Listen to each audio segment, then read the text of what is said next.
In today's video, I'm going to teach you how to add context to a campaign in Salesforce. Whether you're new to Salesforce or just need a refresher, this guide will walk you through the process step by step, ensuring you can effectively manage your campaigns with ease. To begin, start on your Salesforce homepage. This is your main hub for all things Salesforce, and from here, you'll have access to all the different functionalities Salesforce offers. On the navigation bar, you'll find a variety of options. What you want to do next is click on Contacts. This will take you to a list of all the contacts currently stored within your Salesforce account.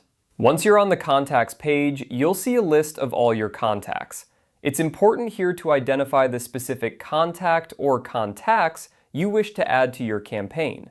Next to each contact's name, you'll notice a checkbox. Simply click on the checkbox of the contact you want to include in your campaign. If you need to add multiple contacts, you can select several checkboxes at once.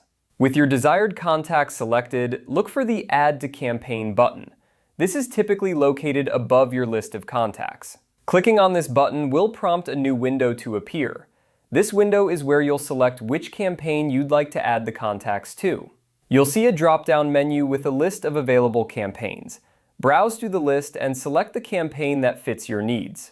Now that you've chosen your campaign, there's one more step before you finalize the process. You need to select the member status for these contacts within the campaign. The member status indicates what role or position the contacts will hold and can be crucial for tracking the effectiveness and engagement of your campaign. Make sure to select the appropriate status for your contacts. Finally, once you've reviewed all your selections and are satisfied, click on the Submit button. This will confirm your choices and add the selected contacts to your chosen campaign. And there you have it. You've successfully added contacts to a campaign in Salesforce. Remember, managing your contacts effectively is key to running successful campaigns. Salesforce provides powerful tools to help you organize and track your campaign efforts, so take advantage of them. If you ever need to make changes or review your campaign setup, you can always return to these steps. Thank you for watching and happy campaigning.